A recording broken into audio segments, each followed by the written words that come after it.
Good evening, you're watching Sports Today with me, Radhika Tongar. And start-stop games is the worst part of cricket, according to Indian skipper Virat Kohli, who was left frustrated after the Guyana One-Day International was called off with just 13 overs of play possible. Now, as the team gets ready for the second One-Day International in Trinidad, it could be considered as a series opener with all eyes on the middle order and a certain new entrant.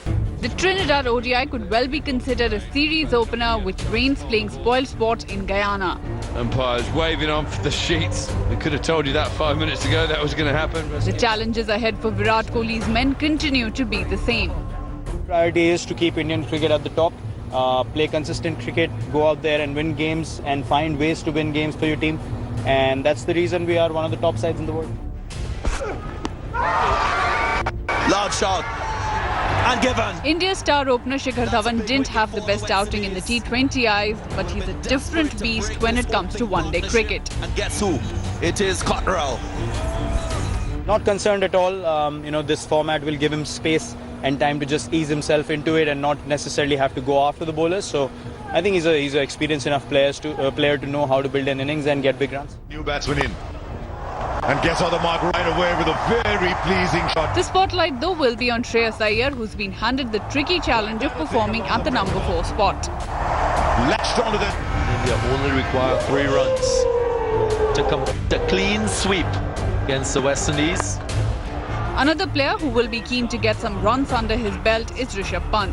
What a way to secure yet another win for this Indian team. The swashbuckling batsman scored an unbeaten 65 in the final T20I and will want to build on it. What a way to end it.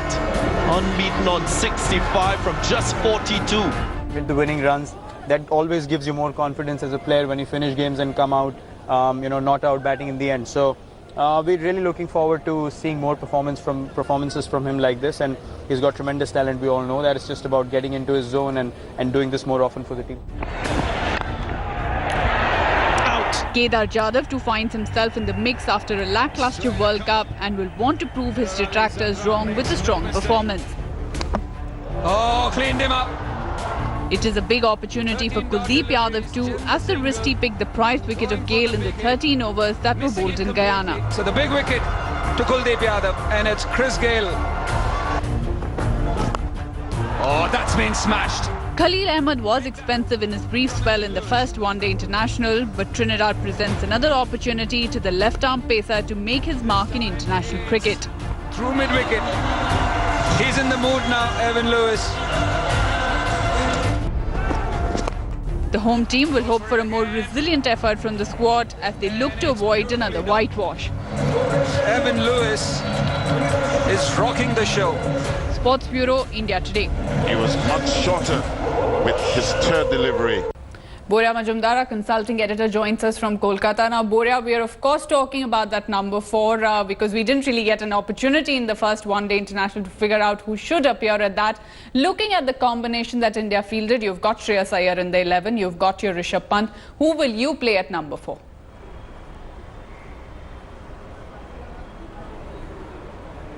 Iyer. Shreyas Iyer is a specialist batsman, and Rishabh Pant can come lower down the order and tonk the ball and provide the acceleration that is expected of him. Once Hardik Pandya comes back, it will be Rishabh Pant and Hardik Pandya to do the finisher's job. What Mahendra Singh Dhoni used to do. I think Mahendra Singh Dhoni has played his last 50-over match in India colours. So this is the job that will now go to Pandya and Pant, which means Shreyas Iyer should be given a bit of a long rope at number 4. Whenever he got an opportunity, he didn't do too badly, and he's a good batsman. He's got skill, he's got panache, he's got also heart. You've seen that with the Delhi Capitals. So if you ask me, I will go with Shreyas Iyer at number 4. We were speaking about Rishabh Pant also, Bora, and he's somebody who has been told by the management, who's been told by the captain, has got the backing of everyone. He didn't really deliver in the first 2 T20Is, but then came back strongly in the last one. This is again yet another opportunity for Rishabh Pant to come and stamp his position as India's number 1 wicketkeeper.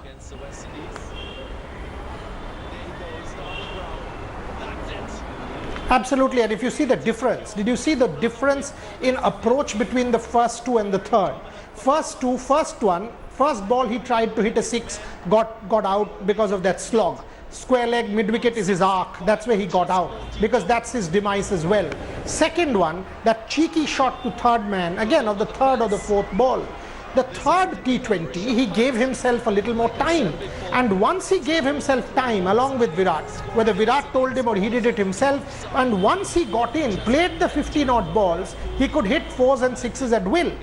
Once he realizes the value of these opportunities that he is getting, there is a Sanju Samson waiting, there is an Ishan Kishan waiting. So Rishabh Pant has to put a price on his wicket, make the most of these opportunities, put a value to his wicket, and that's how Rishabh Pant will realize the potential that he has. There's no question he has the potential, but what is talent without performance? In the third one, we saw him play a winning hand. And why? Because his temperament was perfect, because he gave himself that little extra time. He does need the time, Bora. I mean, he's young, but we've of course been speaking about him for a very long time. And like you said, he did put a price on his wicket in the final T20I. Do stay on with us, Bora. We will speak more about this Indian team that will play their second one-day international in Trinidad. But so clearly, both of them having a lot of fun. Now, Bora, somebody else who also had a little bit of fun in Guyana was Kuldeep Yadav. He's come back into the mix. He's picked a wicket as well, that too of Chris Gayle. Kuldeep Yadav will get confidence from his performance, even though it was a small performance, a truncated performance in what he did in Guyana. 13 dot deliveries, chin the single, going for the big hit. Yeah, I mean, the little that he bowled, you know, he's got a wicket, and that to bowl. Kuldeep Yadav needs the confidence. If you see in the World Cup, if you see the World Cup, it was interesting. Kuldeep Yadav bowled very well against Pakistan. That Babar Azam delivery won India the match. Thereafter, his confidence again hit rock bottom in that match against England. Why? You know, Edgbaston shorter boundaries, and they played on one side, which was very short, that 55 meters or so. They demolished Kuldeep Yadav and Yuzvendra Chahal. Thereafter, he got dropped. So his confidence wasn't at its best. So it's important that India gives him the confidence, sort of makes him play, gets him into the wicket-taking groove, because he's not a containing bowler. Once that happens, Kuldeep Yadav can be a real handful for India, which is what we want to see. After the World Cup, it was very important that he gets another chance, because if you dropped him at that point in time, it could have, you know, absolutely devastated the performer. In that sense, India has taken a good call. Played him in that first game, and that Chris Gayle wicket should give him the necessary boost to perform in the rest of the series. We do hope that Kuldeep Yadav does get an opportunity time and again. And he does, in fact, deliver, Bora, because he's been really good for Indian cricket for a long time. But somebody else who did have a good outing in Guyana, like we said, we spoke about Captain Virat Kohli's impromptu dance move. And how can he be far away from action, whether there is runs coming from his bat or whether it's the rain delay forcing Kohli to use his feet, which seem to be always in rhythm. Now, we'll shift our focus from on-field action to some off-field action, and in a major development, the BCCI has finally given in to the demand of the Sports Ministry, and they will come under the ambit of the National Anti-Doping Agency, which will be able to carry out dope tests on cricketers whenever and wherever they want. Now, BCCI CEO Rahul Johri met Sports Secretary Radheshyam Julania to get clearances for a couple of home series, and during the meeting agreed that the BCCI will come under the ambit of NADA. The agreement means that the Indian cricketers will have to give their whereabout details and can be tested by NADA dope control officers during or out of competitions. For long, the BCCI has defied the ministry's directive and have finally been forced to agree to their demands. BCCI had a few issues regarding the sample testing, but Sports Secretary insisted that all their concerns have been addressed. I explained to them that you do not have a discretion. You don't decide whether you will follow the law or not. Okay. The law applies to all uniformly. Everything NADA, as and when it wants to test, it will carry out the test like it does with all other athletes. The WADA code, clause 5.2, gives an authority to the national authority, National Anti-Doping Agency, to carry out all sort of testing in its territory, irrespective of the athlete's country. Now, Bora, if we look at this, the entire Prithvi Shaw episode brought to light, there were a lot of questions raised about how is BCCI really going about dope control in India. The BCCI has had its reservations as far as NADA is concerned. This move now, finally them agreeing to come under NADA as far as dope testing is concerned. Are you happy with this move, or do you feel it will not really work favouring the cricketers in India? played on the up. It is not a hard. No, see, the law of the land has to be followed. I mean, this had to happen. Question is how efficiently the ministry and NADA will now do the tests, because quite a few are in the pipeline. They've also got to get their act in order and make sure that things are correct on that side as well. You know, sooner than later you can't say I will be an independent body and will not come under the law of the land. I mean, in this case, the law of the land is all pervasive. It has been imposed on the BCCI as a sports body operating within the framework of the government of India, operating within the framework of the confines of this country called India, has to abide by that. So I don't see this as a problem. And if in other countries, elite sports people, whether it's a Roger Federer, whether it's anybody, can come under the whereabouts clause, I don't see Indians having a problem, as long as strict controls are maintained, you know, about the whereabouts clause, that it cannot be leaked, about the testing procedure, like the BCCI wants quality of tests. Look, you know, whether it's a PV Sindhu or a Mary Kom or some of these athletes, they are elite athletes as well. Are we then questioning the quality of testing there? So there has to be, I mean, the ministry says, okay, we will adhere to that, and there's extra cost. What do you mean? I mean, there I think both the ministry and the BCCI need to be questioned by what they mean. If you are saying that, okay, there will be an extra cost, then are you telling me that your Olympic athletes, whether it's a Sindhu or anybody, you know, a Bajrang Punia, a Mary Kom, a Kidambi Shrikant, are they being tested with inferior quality tests? No. So if that is the case, then what is the deal here? How can you agree to a better testing procedure? So I think both sides need to come to an agreement where, you know, I, for example, when I was reading it, I was taken aback that Rahul Johri says certain better quality tests, which Radhesham Jhulania agrees to, saying you've got to pay the extra money. What do you mean? So are you not, the ministry is not paying that extra money for testing your Olympic athletes? If that is the case, then that's shameful. That's shameful, because your Olympic sport has to be at par with cricket. And on the cricket side, if the BCCI is demanding that, they are every bit eligible to demand that, the highest quality of testing. You know, Bora, I think it's been a really long battle as far as these two bodies are concerned, and some sort of middle ground need to have been reached, and this is what we've come to right now. Maybe things will change in the future. We'll see how the dope testing laboratories, the dope testing officers do really turn up for cricket and other sports. Bora, thank you so much for joining us on the show. We'll shift our focus now. We've been speaking about the Indian cricket team, and we'll speak about the Ashes now, because former England captain Mike Gatting was all praise for Steve Smith and felt that it would be very difficult for the host to make a comeback in the Ashes if Smith continued with this form.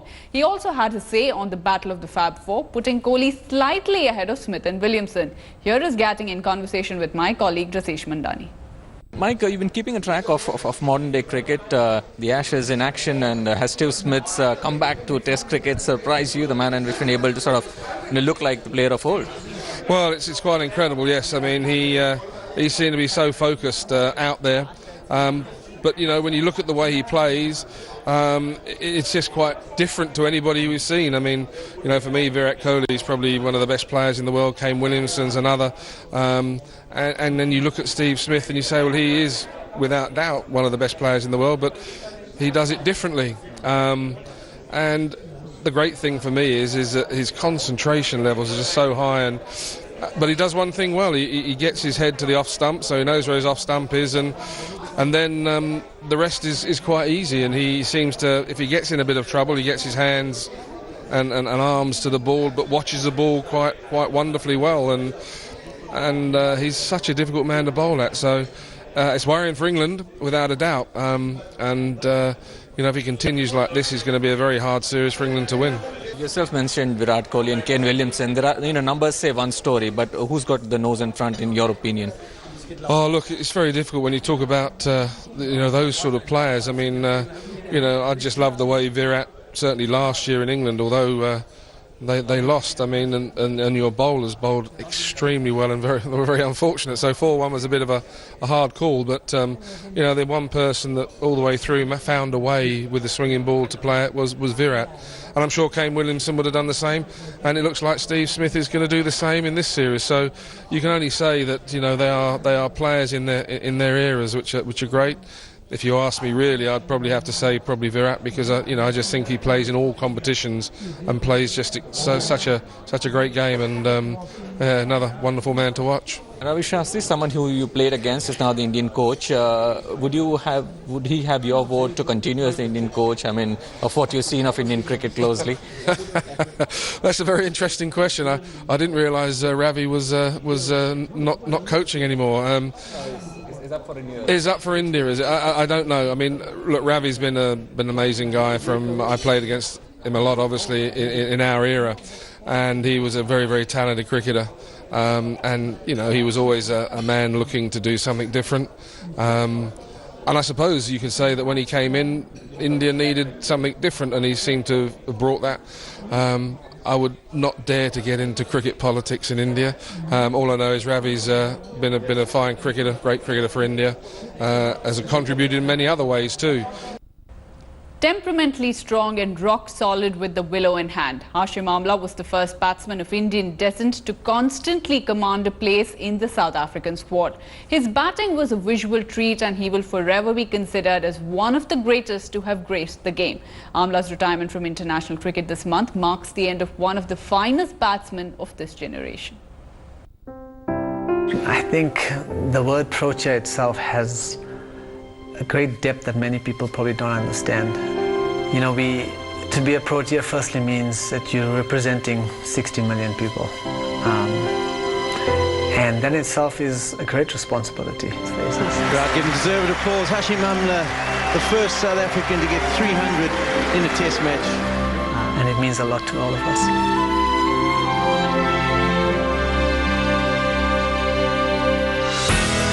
The 15-year journey of one of South Africa's best has come to an end. Hashim Amla will no longer be seen in the South African jersey following his retirement from international cricket. The test retirement of Dale Steyn had barely sunk in when 3 days later, Amla, one of the most prolific South African batsmen, also walked into the sunset. Amla had many firsts to his name and some staggering numbers too. He may not have been the most brutal openers in the world, but was still good enough to score 27 ODI centuries, most by a South African. He's the only Proteas batsman to hit a triple century and unbeaten 311 against England at the Oval in 2012. In ODIs, he was the fastest to 7,000 ODI runs, even ahead of the likes of Virat Kohli and AB de Villiers. That is out. Amla did not have the best of results in the lead-up to the World Cup, and the 36-year-old opener had a rather ordinary World Cup by his standards. Amla expecting the ball to come back into him, just holds that line. But then his records over the years, from the day he made his debut against India at Eden Gardens in 2004, speak volumes about the legacy he has left behind. It can work. If you can channel it, it can work as a positive. Amla is South Africa's second highest run getter in Tests with 9,282 runs from 124 games. In ODIs, he was even more prolific, scoring 8,113 runs at an impressive average of just under 50. Amla, born to a devout family in Gujarat's Surat city, was a respected ambassador of the game. A devout Muslim, Amla was given the concession by his cricket board which allowed him to not endorse an alcoholic beverage, which was the official jersey sponsor of their cricket team.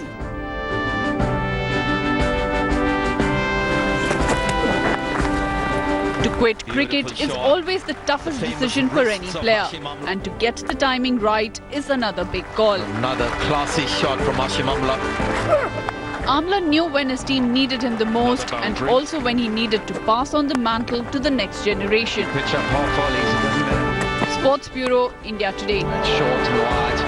It's a brilliant shot from... Well, here's a wrap of what else is making news in the world of cricket, and of course a lot is happening with the South African cricket team, and the Proteas may see a new ODI skipper soon. Cricket South Africa is mulling to replace Faf du Plessis as the ODI captain, keeping an eye on the future. Faf, though, will continue as Test skipper. South Africa will next door India and in all likelihood will have a new skipper for the limited overs format. Talked about his dominance. England have dropped Moeen Ali for the second Ashes test. Jack Leach replaces the all-rounder for the Lord's test. Moeen Ali had a forgettable outing in the first test with the bat and ball. The 32-year-old picked just 3 wickets and scored 4 runs in the Ashes opener, which England lost by 251 runs. Lords will host the second test from 14th August. And Shane Warne feels that Jofra Archer could pose a challenge to Steve Smith. Archer is all set to make his test debut at Lords. Warne feels having played with Smith at Rajasthan Royals will help Archer plan better. Steve Smith scored twin tons in the Ashes opener and was named the man of the match. Time now for us to slip into a very short break, but on the other side, the opening match of the 2019 Premier League season and how Liverpool made a comeback in style. Stay tuned, we'll be right back. Now, the 2019-20 Premier League season kicked off late last night with runners-up Liverpool producing a commanding performance to defeat newly promoted Norwich City 4-1. The Reds produced 4 first-half goals to start their season in style. Norwich captain Grant Henley scored the opening goal of the top-flight season when he sliced Divock Orji's cross into his own net before Mohamed Salah opened his account after a pass by Roberto Firmino. An unmarked Van Dijk headed the third from Salah's corner, while Orji's nodding the fourth after a stunning pass by Trent Alexander-Arnold. Well, with that, it's a wrap on this bulletin, but stay tuned to India Today as news and updates continue on the other side. Thanks for watching the video. For more such news and updates, please like, share and subscribe to India Today. Also check out our other great videos from our channel. We know you will love to.